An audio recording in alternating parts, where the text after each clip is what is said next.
everyone. I'm Susan Regan, and welcome to the Couples Strengthening series that I'm doing in February. I'm so glad you're here, and I'm really glad to have Allie Miller here. One of the reasons why I do this series is because I really want people to develop more skills about their couple relationship. So let me tell you a little bit about myself. I'm Susan Regan, and I'm a licensed family therapist in the Bay Area, a seasoned family therapist, and a certified mediator, and an online coach. So I work with relationships in all different aspects. And I really want to give people the skills they need to have the kind of relationships they want. And today I have Allie Miller on with me for a series on trying to strengthen the communication part of your relationship. So Allie, I'm so happy that you're here today. It's so great to have you here talking about your expertise. So why don't you tell us a little bit about it? Sure. Thanks, Susan. Thanks for inviting me. So I'm also a licensed marriage and family therapist, and I'm in Berkeley. And I've been studying nonviolent communication for about 14 years. So a big focus on my private practice is helping people cultivate the communication skills that it takes to have satisfying relationships. And I do that through individual therapy and group therapy, and also through couples counseling and couples communication workshops. And all of the communication skills that I share are rooted in nonviolent communication, which I'll go into in a little bit. And that's my understanding about why you invited me here, is to share some things about nonviolent communication with couples so that it can really support their relationship. Right. And so recently when I thought about you, I thought about this couple that I was working with.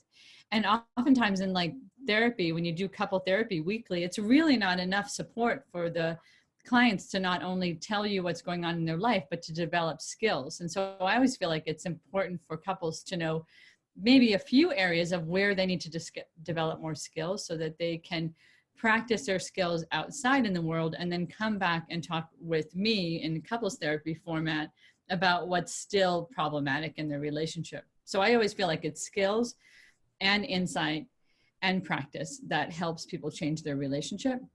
So when I thought of you, I thought of the nonviolent communication workshops you do, and that might really augment some of the work that I'm doing with couples. So I really thought it'd be great for you to describe it, what the technique is, what the framework is, and how you actually teach couples to do this. Yeah, that's the reason I started the couples workshops. I started them in January of 2019, and I offer monthly workshops. They're 3 hours, usually on a Saturday morning or Saturday afternoon. So, you know, a manageable chunk of time so that couples can sign up, get the core basic skills and principles of nonviolent communication, and then practice in their lives. One reason I started it was because I was noticing exactly what you talked about. Like in the couples therapy sessions, it's hard to both focus on listening to each person, helping them listen to each other, do the therapeutic work, and teach the skills. I mean, I do that, but it's challenging to fit all that in, like you were saying. So I developed these workshops so that people could come, just get the skills, just get the educational piece, and then use that in their work. So some of the couples I see in the workshops are also clients that I see in couples therapy, and some aren't. Some are, you know, kind of like you, other therapists in the community who want their couple clients to have those core skills. So they come, they take the course, and they go back to doing the work with with their couples counselor. Some aren't even in couples counseling at all and just, you know, want the basics and then use that to practice at home with each other. Yeah, great. Yeah. So could you, and I think you're bringing up one really key point, is that when you're in a couple relationship and you're living life, time is really important. And so it's hard to fit in time. So I think having like a weekend group where people can actually go and do it in a morning instead of trying to cram it into their week, especially if they have kids, is ideal. So I think that's the other part, is that when couples relationships start getting stressful, life is stressful enough. So it's hard to figure out all these places where you're going to add new skill sets or new times to spend together, because it's, you know, time is of the essence, right? So NVC stands for Nonviolent Communication. It was developed in the 1960s by a psychologist and mediator named Marshall Rosenberg. Nonviolence is one word. And it's the English translation of the Sanskrit word ahimsa, which means non-harming or compassion. Comes from Buddhism, Jainism, and Hinduism, and I think some other religions too. So it's this philosophy of doing no harm. And when we're talking about nonviolent communication, it's about doing no harm, it's about compassion. And so sometimes NVC is referred to as compassionate communication. So really the heart of the work is developing these skills so that the way we think, the way we speak, the way we listen is all in service of compassion. Some people call it connected communication because it's about creating connection.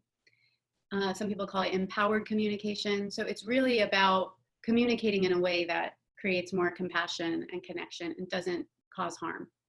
So often, especially I think in couples relationships, when we're most in pain, when we're most in distress, when we're most needing to be heard, we speak in ways that actually create disconnection and separation and alienation. And so a lot of the work is about how to express our pain, how to say help, like I need connection, in a way that actually makes it more likely that you're going to get that connection.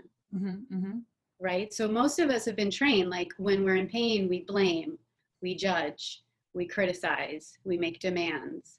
So in the NVC approach, all of these things are considered violent. Nonviolent communication doesn't just mean like hitting or physical violence. It's really about how we're thinking and how we're speaking. So much of the training is about transforming blame, judgments, criticism, demands into what am I observing? What am I feeling? What am I needing? And what requests can I make to try to get these needs met? Mm-hmm. So those 4 steps is like the NVC formula: observation, feeling, need, request. Mm-hmm. So a big part of the workshop is working with all 4 of those. But the way I talk about it in the workshops I do is it's kind of like a sandwich where observation and requests are like the bread and feelings and needs are like the meat or the heart of the sandwich. And so I spend a lot of times with couples in the workshops helping them develop a vocabulary of their feelings and needs. We all have the same universal human needs. People have been trained to share NVC all over the world in different countries. And when people ask, like, what do you need to thrive? People will come up with the same kinds of things like connection, belonging, affection, support, camaraderie, companionship, things like that. Self-expression, meaning, purpose. So NVC trainers have created lists of these needs. And there's this linkage that happens in nonviolent communication that I haven't seen elsewhere, which is this idea that our feelings are messengers to our needs, that we feel certain feelings when we have unmet needs, and we feel other feelings when our needs are met. Mm-hmm. So like if I'm feeling really happy, I might ask, oh, what needs are met? If I'm feeling really angry or jealous or disappointed or hurt, I would ask, oh, what needs aren't met? Mm-hmm. So the directionality goes from what am I feeling to what am I needing, as opposed to what am I feeling? I shouldn't be feeling this way. It's your fault. Mm-hmm. So a lot of fights, right, in relationships start because we're feeling something that's difficult to feel, and then we want to blame somebody for that. So we look outside of ourselves for the cause of the feeling. And NVC practice is all about looking inside. Not how am I to blame for this feeling, but, oh, what is this feeling telling me about what my needs are or what my values are or what matters to me here? Mm-hmm. And so that's going to really shift the conversation. And I'm also thinking about the chronic pattern of unmet needs in relationships, right? And and I'm imagining that and that was my first scenario for you too, was the thought about how to help a couple that keeps having the same reoccurring fight. And I think when my imagination is like the more the unneeds met are, the stronger they are, the more the miscommunication happens. And then I'm also thinking that it makes me think that there needs to be a pacing down, that people also need to sort of check inside themselves and figure out what's going on in order to even get to the place where they're starting to try to communicate differently.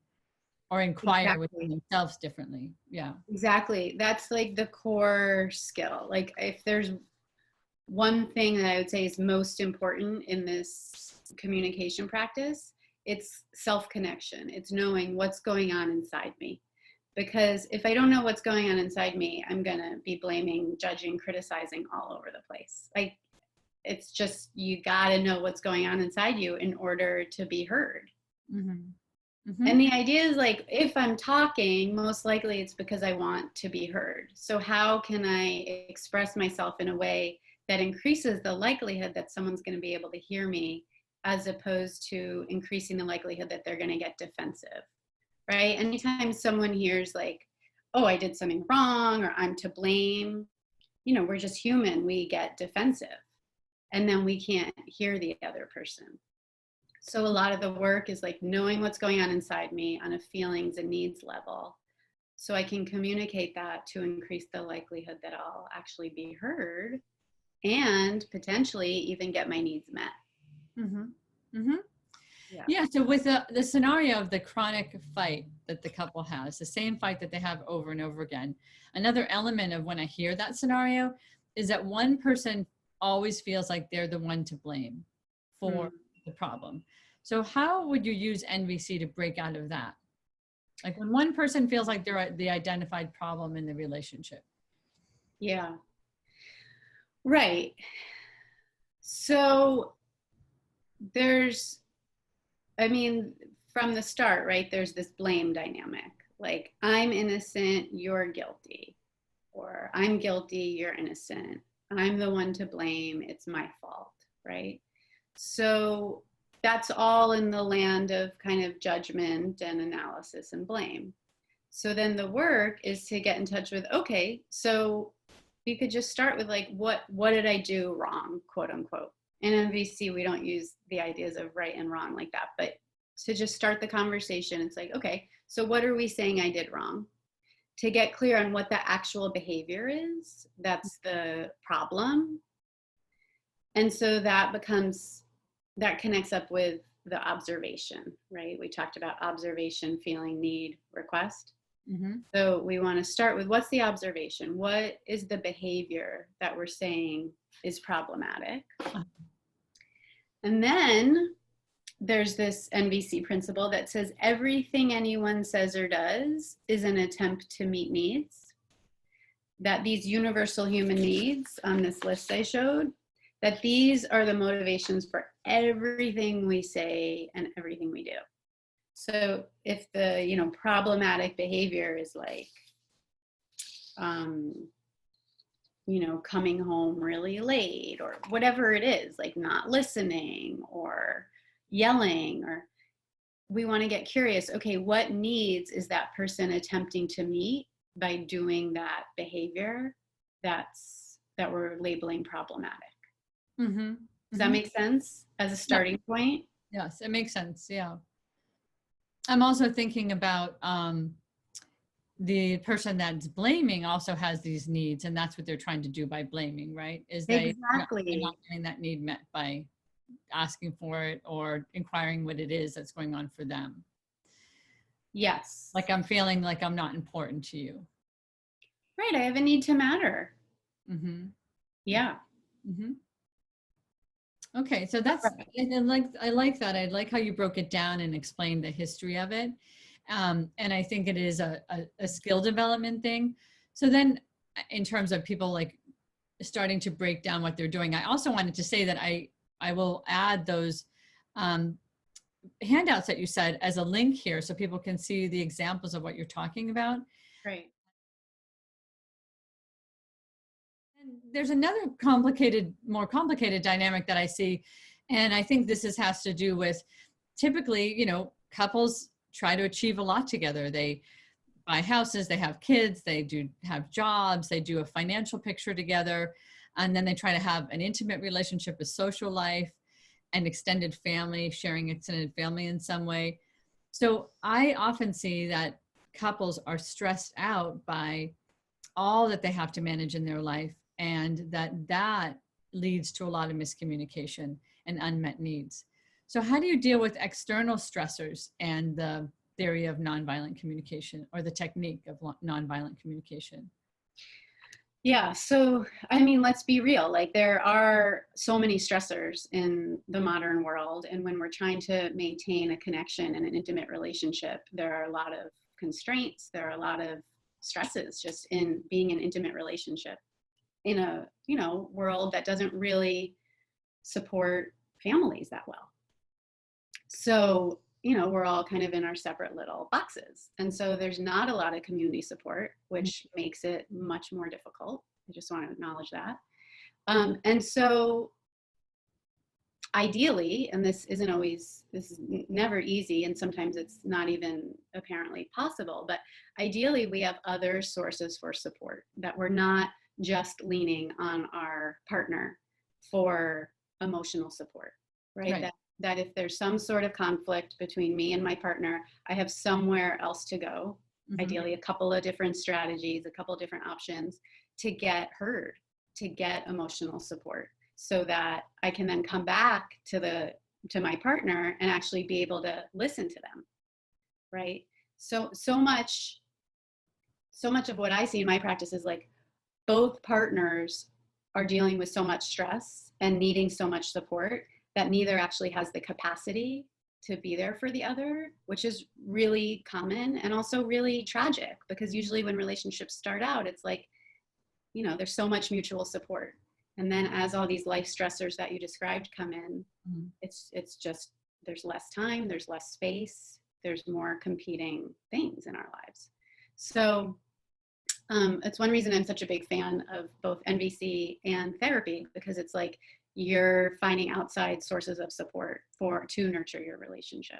Right. And it just highlights the point that your partner can't be the solution to everything that's going on in your life that's not working. So really seeking help, however you do that, is about diminishing the intensity that you're putting on the relationship, and that you're bringing in sort of new ideas and new ways to solve things to your partner, perhaps. Like that might be another way to connect, and that there are ways that you might be able to make a pure connection around the needs that do work, that you can meet in your partner. Like we can't meet all of our needs in our partners. We just can't.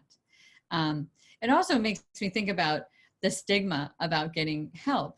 So a lot of times I see people in couples therapy, and they really have lived with these chronic patterns and this conflict for a really long period of time. And then it's so hard to break out of it because there's so much hurt and pain. And I know that going to therapy sometimes is a lot easier than going to a couples workshop, because of people might feel self-conscious, or, maybe it's a brave thing to do. But I remember myself going to couples workshops and thinking, I was with my people that were really trying to work on their relationship. And once I saw that, I was like, there's a whole population of people who understand that this is normal stress, that it's not stress that's going to, that the relationship can survive this stress if you get the right kind of help. And that there's a whole lot of people in the world that are struggling in relationship in the exact same way. Right. And development of skill set, like having a good couple relationship is a skill set that you develop over a period of time, that you're not just like born with it and you just don't know it, off the top of your head. You learn it. Right. Yeah. And we weren't really taught it. I don't know really anyone who was taught it. Right. Because then we're going back to our models of relationships, and we're also going back to in probably our models, people probably weren't going to therapy or educated as much about emotions as we are currently in our society. So it is, or in the Bay Area, maybe not everywhere, but in the Bay Area, there's pockets of people who really seek out knowledge about how to do relationship communication better. And this is one of the vehicles, right? Yeah. Mm-hmm. Yeah. So you're sort of separating out, like, yes, stressors are real. Stressors aren't going to be all solved by nonviolent communication, because we have to also put the stressors in place. But the aspects of how you communicate about stressors can shift that with the NVC. Yeah. Yeah. Mm-hmm. And anything NVC you could think needs, like they are kind of synonymous. Like if I'm in NVC land, I'm thinking about needs. And so with stresses, you know, one way to work with them or to understand them is like, okay, what are the unmet needs?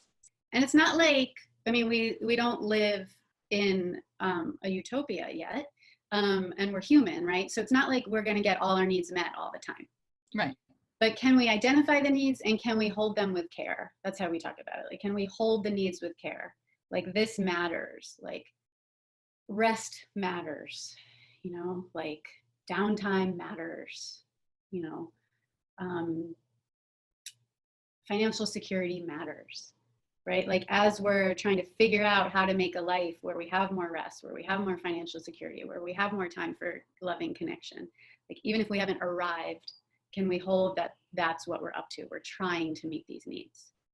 And with NVC, it's really about attempting, my understanding of NVC is that we're attempting to meet everybody's needs, not just our own. So this is another key piece about how NVC is helpful in relationships. A lot of times fights end up being like, who's right, who's wrong, who's gonna win, who's gonna lose.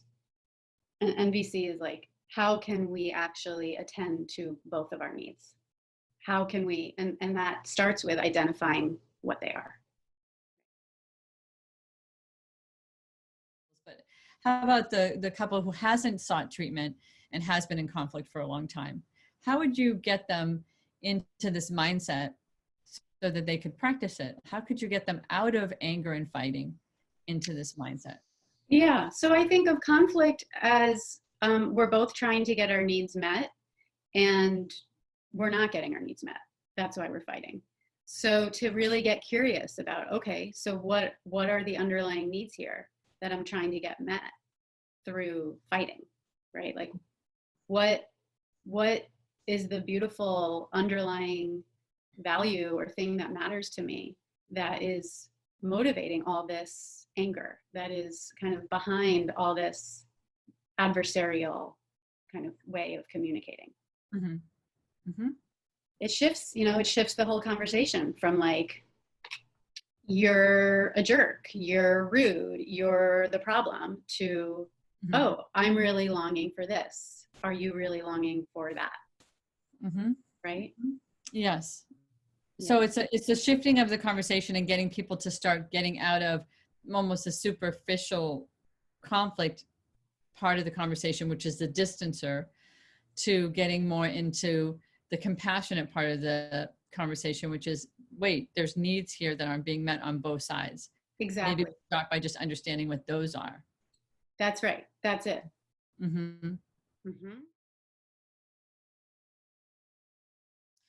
So just with the whole problematic part about couples having time to do their work or to develop more skills, what other ways could they be exposed to NVC work, aside from like going to therapy or going to a workshop? Or what's another way that they might be able to do that, to get the information?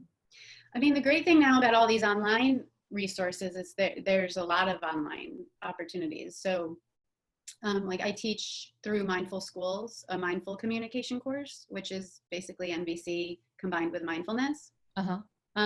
So that's one way, Mindful Schools. I also support, kind of co-teach a course, an online course called Introduction to Connected Communication, which is an NVC course. And then there's the NVC Academy. NVCacademy.com has tons of courses. Bay NVC is a local organization that offers courses both online and in person. Mm-hmm. And then a good place to go is the Center for Nonviolent Communication website, which is cnvc.org. And there's a lot of resources there. Mm-hmm. So I'll be sure to include those links for people, just so that they can get an introduction on their own and decide what format's going to work best for them to do the work. But I'm really so happy that you identified, I felt like you did a really great job on just identifying the 4 parts: observing, feeling, needing, and request in the sandwich.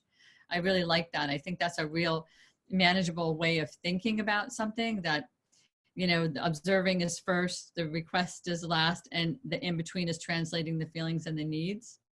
I think it's a really great shortcut to even getting people to think about that now, who might be listening to this video, is like, there's ways to slow down and reframe how you're considering conflict in your relationship, or stress in your relationship, that there's a way to talk about it that isn't just going back into that stress or our conflict pattern.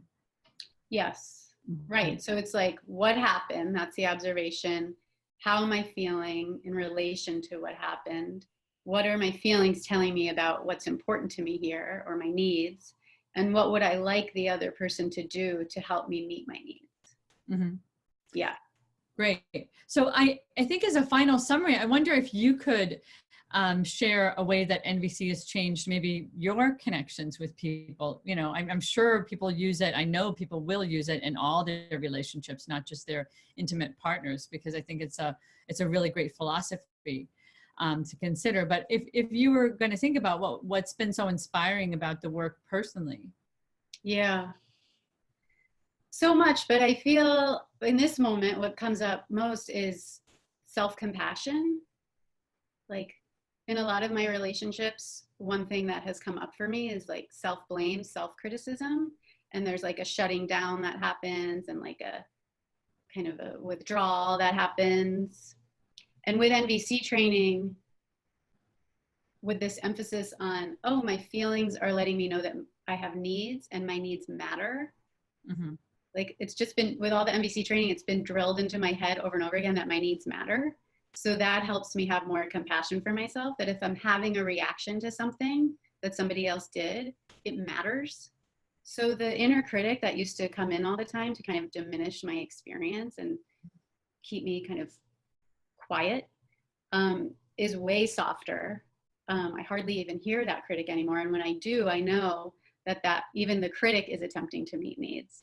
So I just have a much more like peaceful relationship with myself, and more confidence that, oh, I can actually express myself to try to get my needs met in my relationships, while also being open to the other person's needs. So it's not like I was saying before, it's not like me versus the other person. It's like, oh, my needs matter, your needs matter. Can we work together so that we both know that we matter in this relationship?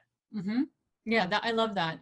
I really, because I really believe in relationships. I believe in relationship as the healer, that is, and I believe in relationships as far as they can be healthy. Like we can learn to have healthier relationships where we've come from.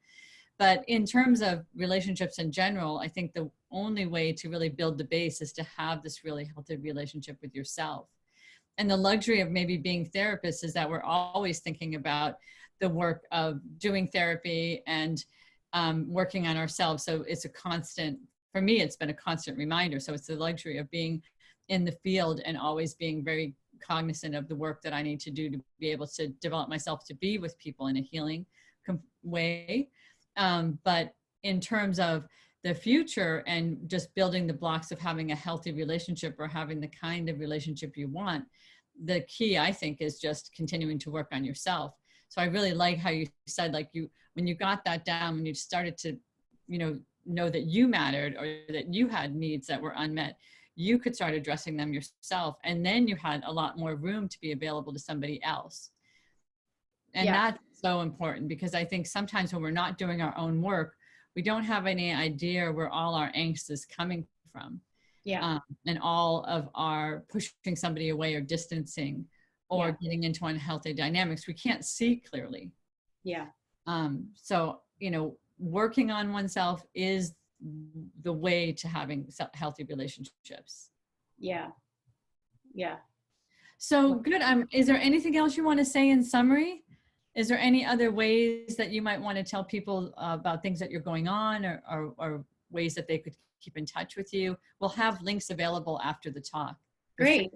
Yeah. I mean, the quickest, easiest way to get this is to sign up for my 3-hour workshop, and I offer them monthly. The next one's February 15th. The following one is March 7th. Then I'm going to take a few months off and start up again in the fall. They're just 3 hours, just 3 couples. So it's in my office. It's it's very comfortable, kind of low key situation. And yeah, I really encourage people who are watching, if this has piqued your interest, to reach out to me and to come and learn with me. Great. Well, thank you so much for being available for this talk. And I also wanted to just say that you'll see on this link a link to be able to sign up for my newsletter, because I'll be offering 4 couple strengthening relationship talks this month of February. And there'll be a 4-week, it's called the 30-day challenge for couples, where people get to really look each week at one aspect of their relationship and dig into practicing trying to make that relationship aspect better. So that's another way to get some information and get some skill building that follows these kind of talks. So thank you everyone for listening. We welcome your emails if you have questions or you want to get in touch with us. And thanks again, Allie. It was so great to talk to you. Thanks so much, Susan. It was really a pleasure. Okay, bye for now.